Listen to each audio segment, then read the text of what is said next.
Be me, 27, facilities manager for a tech company in Denver. My job is simple. I fix things that break. If the air conditioning dies, I fix it fast. If the server room overheats, I cool it down. If a hipster spills oat milk on power strips, I replace them. I like my job, or I did, until Sasha arrived. Sasha is the new vice president of people and culture. She is 30, with a master's in something not math. She wears thick frame glasses to look intellectual. Her first week, she posts microaggressions posters in the break room. One example is aggressive eye contact, which is apparently violence. I hold eye contact when people speak to me. Congratulations, I am now a threat with a toolbox. Then Sasha announces the Winter Synergy Retreat. Mandatory attendance for all key stakeholders.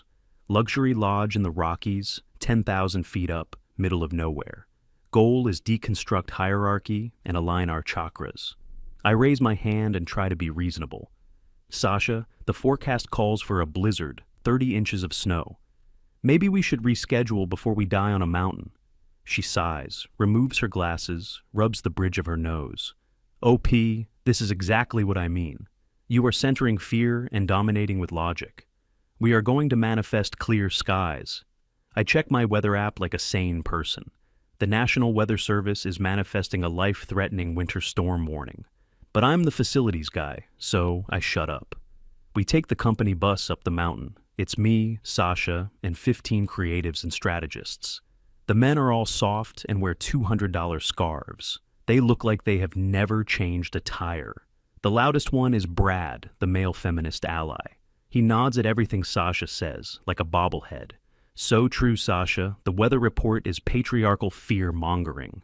I sit in the back and clutch my go bag. Not a suitcase, a go bag for survival. Thermal layers, flashlights, multi-tool, first aid kit, beef jerky. Brad sees the bag and does the dramatic gasp. Whoa, OP, planning an invasion, that's a militaristic vibe. It's winter in the Rockies, Brad. It's called survival. It's called toxic preparedness, Sasha corrects, dead serious. You're manifesting danger with your competence. We arrive at the lodge and it is gorgeous. Massive glass windows, exposed beams, expensive everything. It is also totally isolated and 5 miles from paved road. The caretaker meets us, an old guy who wrestles bears. He looks at the sky, which is turning dark gray. Generator is around back, he tells me, like a normal human. Fuel tank is half full. Don't run the hot tub too long. It trips the breaker if you act stupid. Got it, I say, because I love useful information. Sasha steps in like a corporate grenade. Excuse me, why are you talking to him? He's the facilities manager, the caretaker says, confused. I am the vice president, Sasha says, offended by physics. Address me, she demands, like a medieval queen. The caretaker looks at her heels, then at the sky. He spits on the ground like a prophet. Good luck, lady, he says, and leaves in his truck. Sasha turns to me, furious and vibrating. Did you see that? Pure misogyny, and you participated. I asked about the generator, Sasha, so we don't die. You excluded female leadership, she snaps, fully delusional.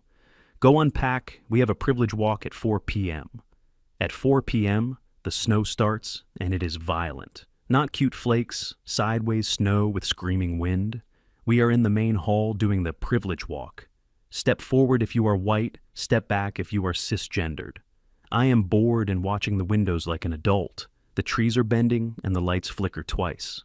Okay, I say, stepping out of line, because this is real life. Sasha, we need to prep. The power is going to go. She stares at me like I kicked a puppy. Excuse me, we are in the middle of vulnerability. The lines are icing up, I say, pointing at reality. We need to fill bathtubs so we can flush toilets. We need firewood inside before it gets soaked. We need emergency blankets now, before we lose everything. The room goes silent and Brad laughs like an idiot. OP, relax, you're being hysterical. It's just little snow. It's a blizzard, Brad, and we are on a mountain. Sasha walks up and gets right in my face. You are disrupting the space, she says, performing authority. You are trying to be the hero. You think we need a big strong man to save us. I think we need water to flush toilets, Sasha. That is the caretaker's job, she says, proudly useless. He's gone, I say, because he literally left. Then figure it out without interrupting me, she screams. God, your energy is heavy, it's suffocating. She inhales, then announces my execution to the group. I'm done, OP, you are creating a hostile environment. I'm trying to keep us alive, I say calmly. You are fired, she says, like this is a Zoom call. Silence drops like the temperature outside. What? I ask, because this is insane. Fired, effective immediately, pack your things, get out. I don't want your toxic masculinity poisoning this safe space. I look at her, then at Brad's smug face. I look at the window, snow piling up fast. Sasha, I can't leave. The road is blocked. Then go sleep in the maintenance shed out back. I don't want to see you in the lodge. The shed is 10 degrees out, I say, blinking. Figure it out, she says, cruel and confident. You're a survivor, aren't you? Go manifest some warmth. She points at the door, and nobody says a word. They are all terrified of her, so they let it happen. Okay, I say, grabbing my go bag and coat. I walk into the white void, officially unemployed. The maintenance shed is 50 yards from the lodge. That walk is brutal, wind trying to knock me over. Inside is a 10 by 10 wooden shack, cold but dry. I turn on my flashlight and assess the assets. Workbench, riding mower, and thank God, a wood stove. There is a stack of dry wood in the corner. I get to work because work is how I cope. I start a fire and build it into a good blaze. 10 minutes later, freezing becomes bearable. I lay my sleeping bag out on the workbench. I eat beef jerky and drink water from my canteen. I am comfortable. I am safe. I am unemployed, but warm. Meanwhile, inside the lodge, disaster finally strikes. Through the tiny window, I watch it happen. Around 6 p.m., the lodge goes dark. Power lines snapped, and the glass palace loses electricity. Flashlights flicker inside like panicked fireflies. I chuckle and chew jerky like it's popcorn. Good luck manifesting electricity, Sasha. 2 hours pass, and it is pitch black outside. The wind screams like a banshee, and my stove roars. I take off my heavy coat and read an engine manual. Then I see a flashlight beam cutting through the snow. Someone is coming from the lodge, moving slow, struggling. They fall twice, then stagger to my shed door. Thump, thump, thump, desperate knocking in the storm. Open up! A man's voice yells over the wind. I open the door, and there is Brad, half frozen. He has a silk scarf wrapped around his head. He is shivering so hard his teeth are clicking. OP, let me in, it's freezing, he stammers. I block the doorway and smile politely. Sorry, Brad, this is a toxic masculinity zone.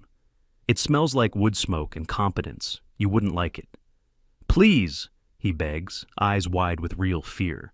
The power is out. The heat is off. The electronic locks froze shut. We can't even get wood. Where's Sasha? I ask, genuinely curious. She's leading a breathing exercise to generate body heat. It's not working, OP. The toilets won't flush, I laugh, because I literally warned them. I told you to fill the tubs. We didn't listen. Please, just let me in. No, I say, simple and final. He blinks like I slapped him. This shed is small. I have limited wood. If I let you in, I have to let everyone in. And I don't have space for your entire corporate ecosystem. You're going to let us freeze? He spits, furious. I'm fired, Brad. I'm not an employee. I have no obligation to help you. Brad looks at me with pure hate. You're a monster, he says, dramatic to the end. I'm a survivor, I say, still calm. Tell Sasha if she wants my help, she asks herself. She'll never do that, Brad says, defeated. Then she'll freeze, I say, and close the door. I lock it and return to my fire. Another hour passes and the cold gets mean. It is now 9 p.m. and outside is -10. Inside the lodge must be near zero. Those big glass windows look great and insulate like trash. Then the knock comes again, softer this time. I open the door and Sasha is standing there. She looks destroyed, glasses frosted, coat soaked. She is shaking violently and her lips are blue. Her eyes lock onto my fire like it is religion. OP, she whispers, and it barely carries. I lean against the doorframe and cross my arms. Hello, Sasha, are you here to fire me again? No, she chatters, teeth clicking. We are cold. I noticed. Did the breathing exercises not work? Stop it, she snaps, but there is no heat in it. We are going to die in there, she says, cracking. The generator won't start. Brad tried and broke the pull cord. Of course he did, because Brad is decorative. So? I ask, letting her sit in it. So fix it, she yells, then coughs hard. Please fix it. You're the facilities manager. Correction, I say. I was the facilities manager. You fired me, remember? Toxic masculinity, safe space, all that. I was wrong, she cries. Real tears, real fear. My ego is dead, OP. I just want to be warm. It's so cold, I can't feel my toes, she whispers.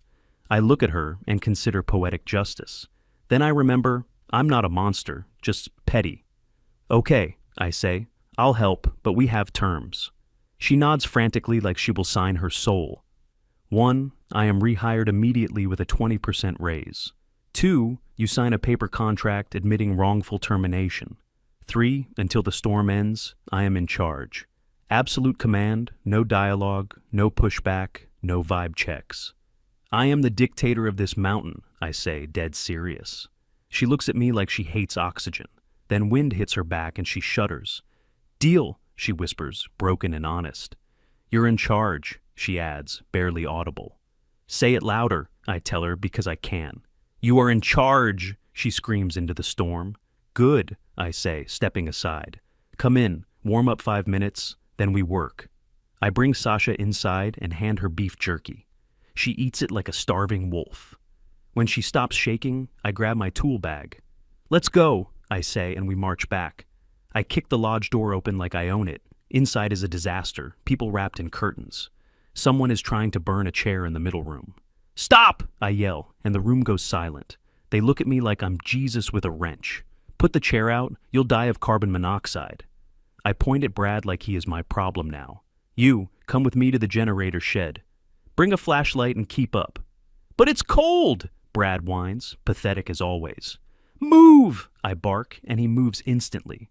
We get to the generator, and the pull cord is jammed. It's a Honda engine, and I know these. I pop the casing, rewind the spring, check the choke. Hold the light steady, Brad. Stop shaking. I pull hard. Nothing. So I adjust the fuel mix. I pull again, and the engine roars to life. Back inside, the lodge lights flicker on. The furnace hums, and people start cheering. I turn to Brad and speak slowly. Do not touch this again, ever. If you touch it, I leave you out here. Understood, Brad whispers, suddenly religious. I go back inside and find Sasha hugging a heater vent. The heat is on, I announce, but it will take hours. We conserve, we ration, we stop being stupid. I start issuing orders like it's an emergency. You two, kitchen, find non-perishables, ration everything. You, Sasha, check everyone for frostbite, fingers and toes. Sasha hesitates like she wants her crown back. I'm the vice president. I should be coordinating, she starts. I give her a look that ends sentences. Check for frostbite, I say, flat and final. Yes, sir, she says, and scurries off. For the next 12 hours, I run that lodge. I fix the toilets because the pipes froze. I thaw them with a hairdryer like a wizard. I tape up drafty windows and organize fireplace shifts. I sit in a leather chair by the fire. I drink the expensive whiskey meant for executives. I watch them work, and I feel peace. Competence at the top, uselessness at the bottom. Just as nature intended on a frozen mountain. Morning comes, and the storm breaks cleanly. Blue sky, 4 feet of snow, and silence. By noon, plows finally break through the road. We load up the bus, and the mood is different. Brad won't look me in the eye anymore. Sasha sits in the front seat, quiet and smaller. I sit in the back eating the last of my jerky. Back in the city, Sasha walks up with an envelope. What's this? I ask, already knowing. Your new contract, she says, avoiding my eyes. And the settlement for the wrongful termination, she adds. Generous, I ask, because I have standards. Very, she admits, voice low and humbled. Thank you, she says quietly, for saving us. I didn't do it for you, I tell her. I hate paperwork. Death certificates would be a nightmare. She flinches because it is still me. See you Monday, Sasha. Don't be late. I walk to my truck and check my bank account. The direct deposit just hit, and I smile. Be me, facilities manager, mountain dictator, survivor. Status, employed and warm.